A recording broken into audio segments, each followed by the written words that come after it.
Bonjour. Once again, you're welcome to Sportscafe. It's still moving on. If you're watching from Abuja, Lagos, Sokoto, Maiduguri, this is from the seaside right here in Lagos, Silverbird Television. And of course, we're moving to the next segment of the show where we have some people from Grazrutsoka. Yeah, soca as in football.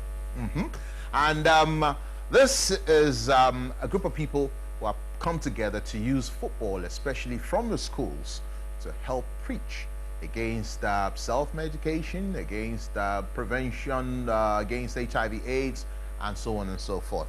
I got with me in the studio, originally from France, but now a Togolese, Estelle Dogbe.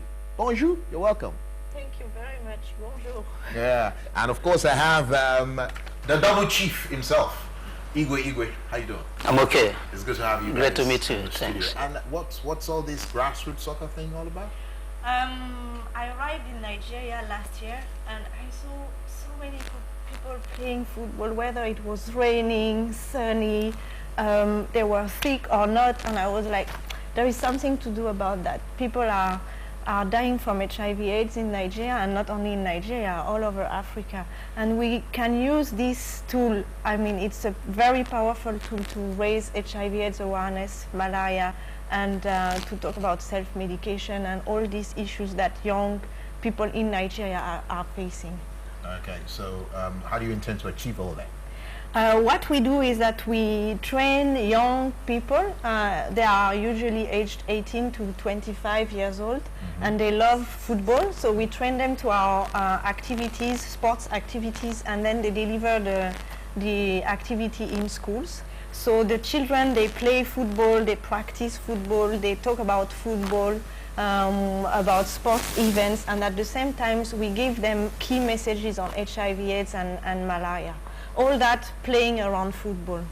Okay, so while you enjoy playing your football, way into you stop the game, tell the kids about how to take care of themselves, how to guide against being infected, exactly, or being sick and stuff like that. Exactly. Yeah. Oh, that's good. That's good. How did you come about that? Thinking about such a thing, was it after you came in? I know. By the way, Estelle is married to a Togolese, and of course, I'm sure in Togo and in Nigeria, you saw lots of people. You thought, wow, this is how they love football around here? Exactly. I mean, it's crazy. And I was reading a newspaper recently. They were saying that some health people were saying you should take care less of football results to reduce your stress. So it's at that level. So we were thinking this tool is really a powerful tool, and it's actually working. Children are really enjoying it, and we see the impact on their knowledge about HIV/AIDS and malaria. So are these things you take it from the primary schools or the secondary schools? Yeah, primary and junior secondary school, public school. Okay, that's a very good one. And Igwe here, what is your role in all of this? Yeah, I'm the program officer for Grazrutsoka. Basically, maybe I should just further mention that Grazrutsoka is not only in Nigeria. Who rather came into Nigeria last year. It has been on since 2002. It started in Zimbabwe, and is already covering about 15 countries of Africa, and using football to talk about HIV, talk about malaria, and then gender issues. So Estelle, what can you tell our viewers out there right now about HIV/AIDS or malaria? I'll just give you like 2 minutes to talk about that. Yeah, I mean mainly HIV/AIDS is Nigeria is the second country of HIV/AIDS prevalence. It's growing very fast, yeah. Especially among the older people. It has a tendency to reduce among the youth, and that's why we have this program, because we need to continue preventing the young people, so they take care about themselves, they take healthy choices, and we will continue reducing the spread of HIV in Nigeria. If we talk about malaria, there is only... by the way, malaria means malaria. Yes, malaria. I'm French, sorry. Okay, go on.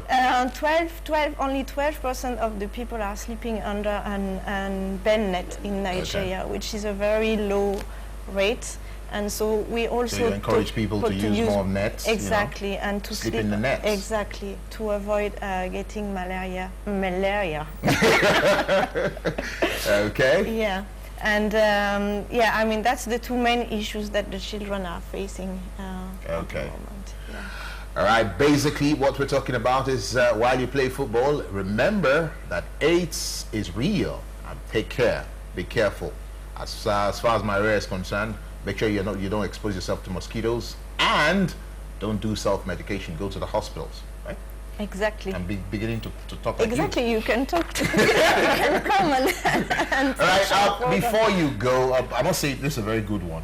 It's Thank a very you. good it's a very good course.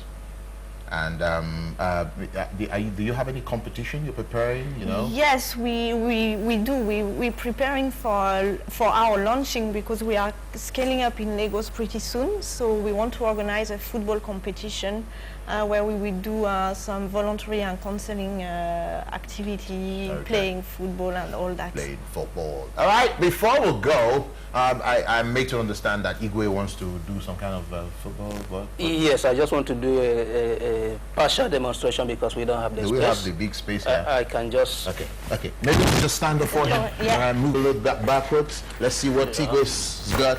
It's got. You want to do that quickly? You can't go that far. My camera is limited to my set. Okay. Is that okay? All right. Okay. It's just here. I can only accommodate you. Okay. Yeah, that's all. Okay. That's unprotected sex. That's what we're talking about. Unprotected sex, sex and alcohol, and older partner. Okay. All right. So. Okay. This is called risk field. Risk field. Yes. Life is full of risk, and these are some of the risks that can push you or make you prone to HIV/AIDS. Okay. So when you play this game,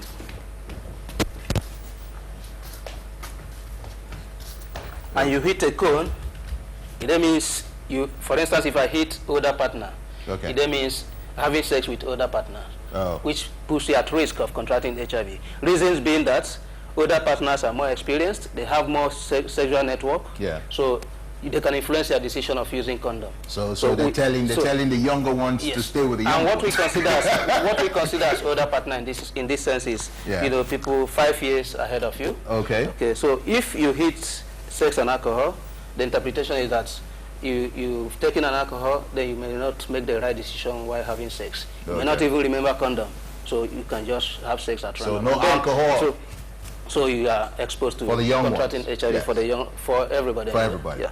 And of course, unprotected sex, because we discovered that this is the most common way HIV is spread, having unprotected sex in Nigeria. So if you hit a cone, we also say that you've had sex unprotected. Okay, very good way to send a message. In as much as we preach the use of condom, if you can't abstain, which is the most effective way of avoiding HIV/AIDS, we'll subscribe that you have sex protected. That's using condom rightly and always. All right, and in case you're an aristo there's a big warning. Don't go to the younger ones. No more aristo. That's what we're saying right here.